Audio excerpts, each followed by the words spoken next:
We are joined this evening by Yannick Jacob. Yannick is an existential coach. He is a positive psychologist, a coach, trainer, and supervisor, and he's also a mediator.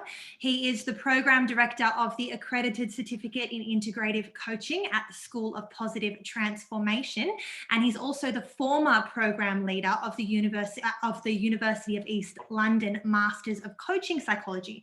And then we've got a lot of UEL students here tonight. I'll hand it over to you, Yannick. Fantastic. Thank you so much, Ray. It's such a pleasure to be here, and it's such a pleasure to see lots of familiar faces when you see a generation of positive psychology coaches maturing and now presenting at conferences and being in the space. It's just a joy. So thank you for the space, thank you for the platform, and thank you everybody here for your interest in meaning-centered coaching. Particularly in the workplace. What I want to do today is I'll talk you through why meaning is important in the first place. Why is it important to focus on meaning in coaching, but also in your life? You know, you don't need to be a coach to benefit from some of these techniques and from the coaching angle. So I'll talk a little bit about a few different dimensions. How can we make sense of meaning and purpose? Often meaning and purpose are used interchangeably. But they're actually not the same. So different dimensions around meaning, including purpose, we'll talk about. Then we'll talk a little bit about how coaching can help to increase meaning and how we generally can increase meaning, how we might measure meaning, and a couple of tools and techniques. Let's see how much we have time for at the end of this rather short presentation. But I'd love to give you an insight into what it looks like in practice, or what it can look like in practice, to take a more meaning-centered approach. But first, I want to start off with this guy. The vast majority of you will have heard of him, Simon Sinek. He's the author of Start With Why, one of the most watched TED Talks in the history of TED, actually. I'm a hardcore optimist, quite an idealist, and I quite like it, but he always brings so much experience from working in workplaces. And his focus is obviously on why. He says, by why, I mean your purpose, your cause, or your belief. Why does your company exist? Why do you get out of bed in the morning? And why should anybody care? People don't buy what you do, they buy why you do it. And so that goes for employees in the workplace as well. People often don't work for what you do, but they work for why you do it. At least the research has shown that they work better when they're very much connected with your why. And obviously that purpose has a strong factor of meaning in there. So this goes through all of the workplace and through all of life. It's a very, very strong driver, and the success of his movement and follow-up books on Find Your Why, I think they're testament to people care about this stuff. And he brings lots and lots of very practical example of how leaders, workplaces, organizations do better when they have a clear why at their center. Another person who talks about why was Friedrich Nietzsche, existential philosopher from the 19th century. Friedrich Nietzsche, famously quoted by Viktor Frankl, said, "He who has a why to live for can bear almost any how." So if you have that strong why at the center, Frankl was in concentration camps in Nazi Germany, that why literally kept people alive. If you had something you wanted to do after, something you wanted to cared about, in the case of Viktor Frankl, it was his manuscripts and his work that he felt was unfinished. The Nazis had burned his notes and his notebooks, and a lot of his work was lost, so he wanted to recreate it. That literally kept him alive through the darkest of times. We can take that kind of idea and transfer it to the workplace. And I kind of took the liberty to take that quote and reword it as members of an organization, or also organizations as a whole. Members of an organization with a strong sense of meaning and purpose can overcome almost any personal or professional challenge.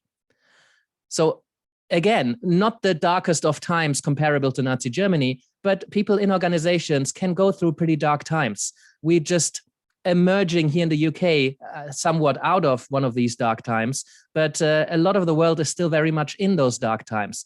The COVID-19 pandemic has brought up a lot of big challenges for leaders, for individuals, for teams. And those with a strong sense of why they're doing this, why they're struggling, and what might come out of this at the end, they're more resilient. So we know that often intuitively and from philosophy and from practical areas. But here along comes Mike Steger, and who's a meaning researcher. And he looked into the vast majority of the meaning literature. These days, it's difficult to keep up with. But it's very much an emerging field of research. But we have a lot of data now. And Mike writes that as both physical and virtual mobility of the workforce increases, by the way, this was in 2017, and now the virtual mobility is increasing 10x with companies. Companies need to offer more profound reasons for their best talent to stay. Because there is a war on talent that has been termed like that. Good people are leaving organizations for a long range of reasons. But really what we can do to make them stay, to have them retain their jobs and keep their talent, is that they feel meaning in their daily experience at work or in the overall experience at work. He writes, employees, looking at the data, employees appear to be seeking meaningful work, and they may expect their employers to be able to provide it. So there's a responsibility that has been put on leadership in organizations to create the conditions for meaningful work. He keeps writing, meaningful work is considered an important cornerstone of talent retention, organizational optimization, and employee well-being. We know that employee well-being affects large areas of organizational success, both on an individual and also on an organizational level. So some of these benefits of experiencing work as meaningful. I mentioned Viktor Frankl, and he wrote that we have a will to meaning hardwired into our fabric. That means meaning, the experience of meaning is central to the human experience. We all seek meaning. We are meaning-making machines. How many people have spent decades of their career trying to figure something out, make sense of something? We all seek some form of experience of, this makes sense, this is somewhat fulfilling. So there's a lot of levels of meaning that we just naturally seek. And we know that intuitively, but we also know that from the data. The data has also shown that meaning is as important as salary and job security. And similarly, the majority of employees in this survey by Keller Services would choose a pay cut to have a more meaningful work experience. And again, I know that for myself intuitively, I would choose less money to have more meaning. I know, depending on your values, that there might be a range, and it is a majority. That means it's over 50%. So a lot of people still care about other things, but clearly the data shows a majority, a huge amount of people care for meaning. Employee well-being is a cornerstone, meaning is a cornerstone of well-being, and employee well-being has been shown to link to higher levels of sales, more resilience, less sick leave. As positive psychologists in the workplace, many of you will be, you know how important well-being is for the triple bottom line, people, profits, and the environment. So more and more companies have realized that over the last 10 or 20 years. When I started studying positive psychology, you were laughed out of the room when you mentioned positive psychology or well-being. You know, now we have the data to back it up. It's actually going to be really profitable for you. So meaning is a cornerstone, according to Riff Psychological Wellbeing or Seligman's PERMA model. Health has been linked with meaning. So people who experience more work as more meaningful, they take less sick leave. And we have some data to back that up. And there's a fantastic chapter by, again, Mike Steger, who looked at the data around meaning and found increases in performance, more job retention, less burnout, more intrinsic motivation at work. So work as fulfilling in itself rather than you do the work for a paycheck at the end or a promotion or status. More job satisfaction, better attitudes, more positive feeling towards the organizations, more faith in management, greater work unit cohesion, and your teams function better. So there's a whole lot more. Writing a chapter on this recently with Mike, we had to cut out a lot of the data because there's just too many benefits of meaning. but there's some really good resources where you can look that up. But it's still so much is emerging, but it's clearly very important. So what is it? I don't want to spend too much time on the theory. There are generally two camps, two aspects that tap into meaning: drivers and appraisals. So you can see some of the drivers, such as craftsmanship and connection with other people, contribution. And Mike took these and put this into a nice three-factor model. And there's three levels of meaning that we can make sense of what meaning is, because it's such a large umbrella term for a lot of things. People use the word meaning in various different ways. And if we look at all these ways of how it's been used, there's coherence. Things make sense. When something makes meaning, when we make meaning out of something, the German and the English sense, there's a double meaning. We can feel it, there's a sense, but also it makes sense. It is coherent in itself. It is whole. So when something makes sense and is coherent, then we talk of something having meaning. But obviously there's more to meaning. So we can talk about significance. If something is significant, it holds value for us personally or for us collectively. And then there's this purpose, which is meaning that is aimed towards the future. So there's meaning in the very present. We can experience things that are meaningful through our senses, through a sense of meaning, but also through it being significant right now. But purpose is always aimed at the future. It connects to a mission. It connects to something that we care about in the future. So when we have that sense of purpose, we have meaning towards the future. And I mentioned appraisal. So it's not just these drivers that drive us towards meaning, but also it's how we appraise meaning. We can choose meaning depending on our personal set of what we deem meaningful, what we deem to be meaningful. And that is very subjective, or can be very subjective. It can be very different. If you ask 20 people what's meaningful to them, you probably get 20 different answers. So there's a whole set of appraisals. And what that allows us to do is there isn't just the meaning of life, or there isn't the meaning of work. If there may be one thing, but we couldn't really comprehend it with our human perspective. But what we can find is meaning in life. We can choose things to be meaningful, or we can appraise things as meaningful. So, and that's a personal thing. And this is why coaching can be such an important tool. Because we have the freedom to choose what is meaningful to us. And that's very empowering. That's a very useful thing, especially for workplace meaning, because you have two people in the same job, and one has a very meaningful experience and the other one doesn't. And that's where it gets really interesting, because it's up to us. We can choose things to be meaningful, and that changes our experience significantly. So here's a really useful model I like by Mike and some of his colleagues. There are three levels in this. At the outer rim, you can see work that provides an opportunity to benefit others or some greater good. Meaning is something that is bigger than you. So meaning at work is work that contributes to something that is bigger than you or bigger than the organization. Peter Hawkins talks about systemic coaching and how we need to bring other stakeholders in the room. It's a fantastic exercise to tap into something that is bigger than the employee that you're coaching.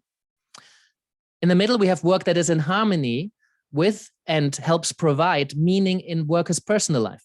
So if you experience meaning on a personal level, that is in harmony with what you care about, what is aligned with your values and what's important to you personally, that's a very strong connection.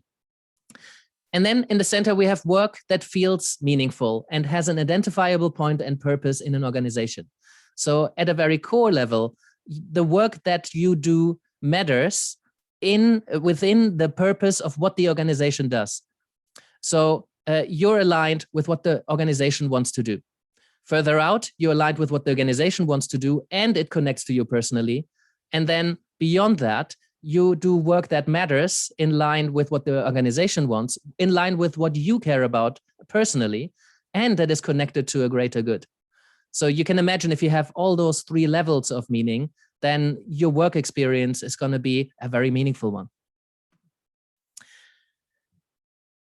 in our chapter coming out in a book that actually Suzy and Wendy-Ann Smith, you will see her in the next session today, and Ilona Boniwell, who founded the Masters that I studied in 2008. That book we wrote, Meaningful Work is What Arises When People Find a Way of Expressing Themselves in a useful ways through effective work with and for other people, and when that work has significance to the world beyond them. So you can see that these three levels of meaning and all these conceptualizations can be neatly summed up in a sentence. Still longer than perhaps your punchy definition, but meaning is a complex construct. And meaning at work, I think it's really useful to offer people a relatively easy way to understand that. And when we break meaning down in these levels, I think we can see that on each of these levels, we can offer different kinds of interventions. So how can we increase meaning? And argue that there's generally two levels to increase meaning. The traditional way is what's often expected, is that it's top down. It's leaders who are expected to provide this level of meaning. Leaders can create the fertile ground for meaningful work. They can create the conditions for work. And I'll share a model with you that we can follow both as coaches and also as leaders thinking about how we can create more meaningful work experiences. And bottom up. Bottom up is when we work as coaches with individuals in an organization, or when individuals in an organization, employees, take personal responsibility for creating meaning in their lives. Maybe because their managers or their leaders are unwilling or unable to create the conditions for meaningful work. Way too many workers don't have that kind of support. So, but there are a lot of things that you can do on an individual level to increase your experience of meaning. So here are two models, again, created by Mike Steger, who I'm deeply grateful for his work. I do share some resources in the end. Check him out. He's offering generously. And these two models I find particularly helpful in coaching. First of all, it's a neat acronym called KARMA. And you can see that along 5 dimensions, clarity, authenticity, respect, meaning, and autonomy, you can start having those conversations as leaders with yourself or with your leadership team or with your employees. And also as coaches with leaders that you might be working with or anybody in decision-making positions to influence the creation of such workplaces or such conditions. So you need to be clear about what your vision and mission statement is. And this is a lot of what Simon Sinek's work is about. Be able to communicate it clearly, what you care about as a company, not just as a statement on your website somewhere that a few consultants have come up, but something that is embodied, something that is clearly formulated so people get it, and it's got to be authentic. It's got to be embodied. It's got to be lived. It's no use to have a statement on a page on a website or in a memo or, as something that you communicate. People have to they have to feel that this is something that you care about. It needs to be authentic.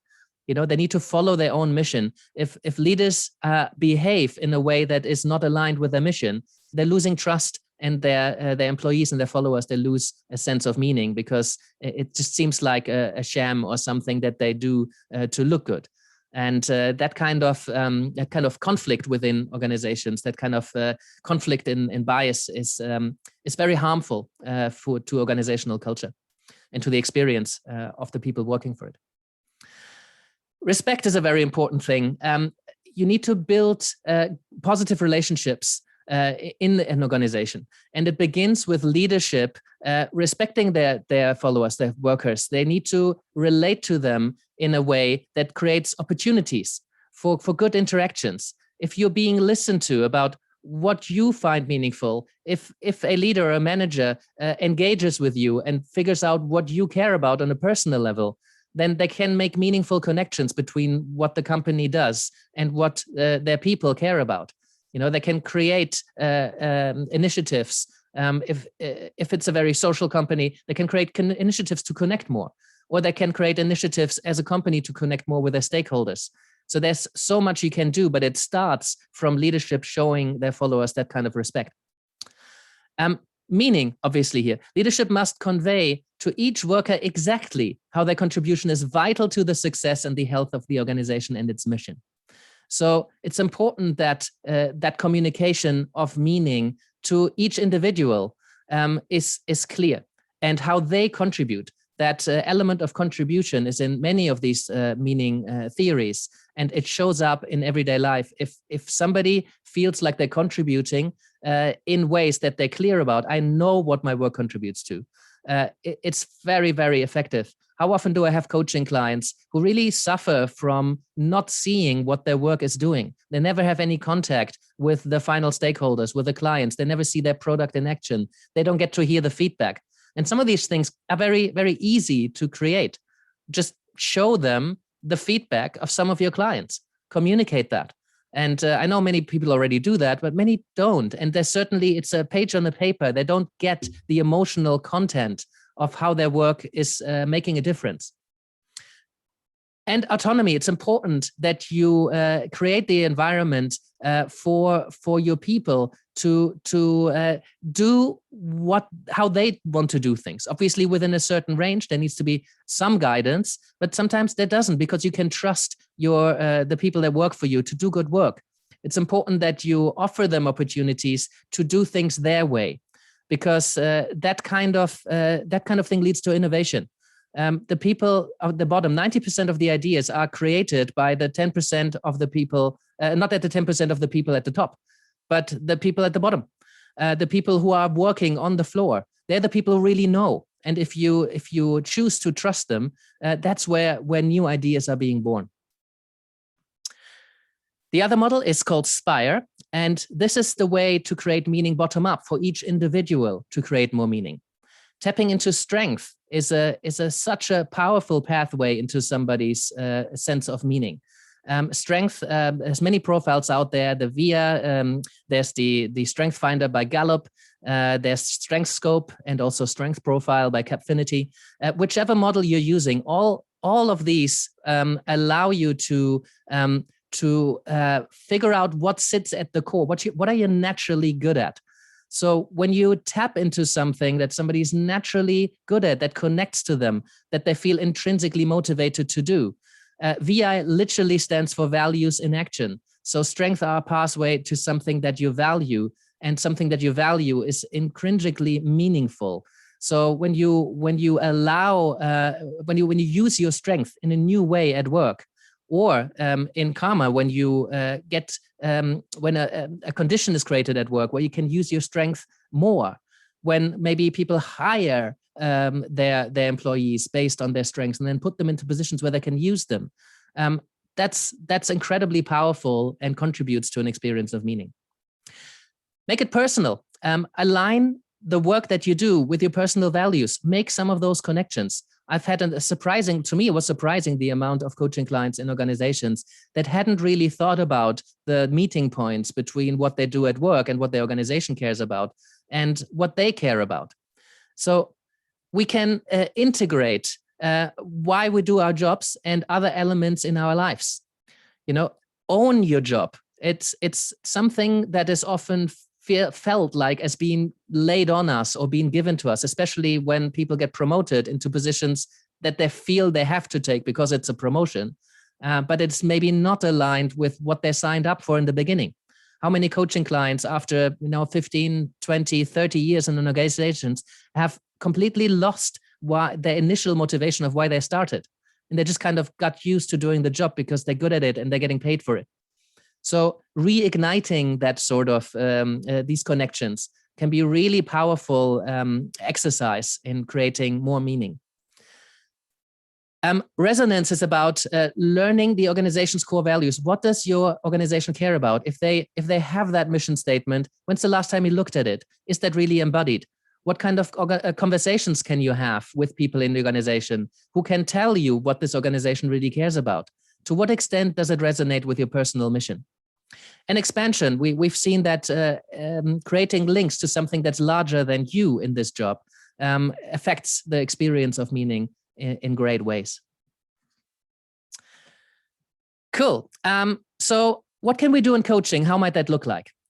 First of all, well, utilizing the Karma and SPIRE model that I just talked you through, there are so many conversations in each of those. If you work with somebody who wants to create meaningful conditions for meaningful work, or somebody who's an individual and they want to create meaning in on their own, there are so many conversations you can have just by being curious about the elements listed in Karma and SPIRE.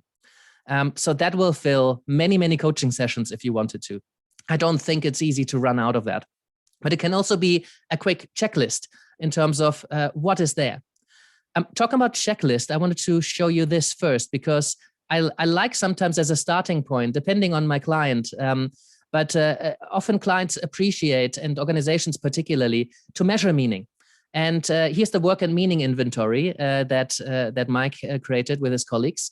And you can see 10 questions. If you just ask that, or if you give somebody that questionnaire, you get a snapshot of somebody's experience of meaning at work. And that's a wonderful entrance into a coaching conversation that is meaning-centered. So the agreement needs to be that, yes, we will be focusing on meaning. And if that is the agreement, based on the many benefits that are connected to meaning, which we might have to include in our conversations with managers, that can really help as a way in. So often goal setting is much more focused on performance than it is about values and meaning and purpose. I know many coaches will do that quite naturally, but many coaches don't. And many clients wouldn't consider that necessarily because the idea of coaching is performance. So if we integrate meaning and purpose into our first 10, 20, 30 minutes of goal setting, then we can make sure that our goals are aligned, that relevant in SMART, for example. Even at a very simple level, if you use SMART goals in organizational coaching, can really help to connect that goal to something that's personally relevant and relevant to the organization. I mentioned strength. I mentioned the 3-factor model. There's a lot of Find Your Why exercises. Simon Sinek wrote a whole book about it with 2 of his colleagues. So there's a lot of very structured methods of helping somebody uncover what sits at the core. In existential coaching, we do a lot of phenomenological inquiry, which is just bracketing everything that you think you know about this person and their experience. And you really tune in and have them describe that. So out of that emerge new meanings. There's a lot written about post-traumatic growth and making meaning in crisis. Meaning is always possible. So even in the darkest, I see the time, Ray, and even in the darkest times, we can choose meaning. And focus on relationships. Meaning comes in relationships. And above all, listen to what your people are saying. Listen to what the coaching client is saying, but listen to what employees in your company are saying. What do they find personally meaningful? What are they lacking? It's just so important. And as a parting thought, Simon Sinek tweeted very recently, loving our work is a right, not a privilege. It is the responsibility of leaders to cultivate work environments where people feel safe, inspired, and fulfilled. Everyone should be able to wake up in the morning and say, I love my job. So my parting thought is this a realistic goal? I want to live in that world. I think that's important. It's not currently the reality. Can it be? And is it important to put the responsibility on our leadership or take personal responsibility? I think it's probably both, but that's what I wanted to leave you with. So if you want to keep in touch, you can follow me. I write some nuggets once a month, and you can sign up for that. And also I put a few resources in the back for you, and I'll share those slides. Thank you. Thanks so much, Yannick. We really appreciate you giving your time and expertise. I would love to have some questions. You can always reach out to me. I'd love to have conversations. And I really look forward to the next presentation because I know Clive and Wendy, and I'm really curious about the views of the others. So thank you very much for being here and learning. Thanks, Yannick.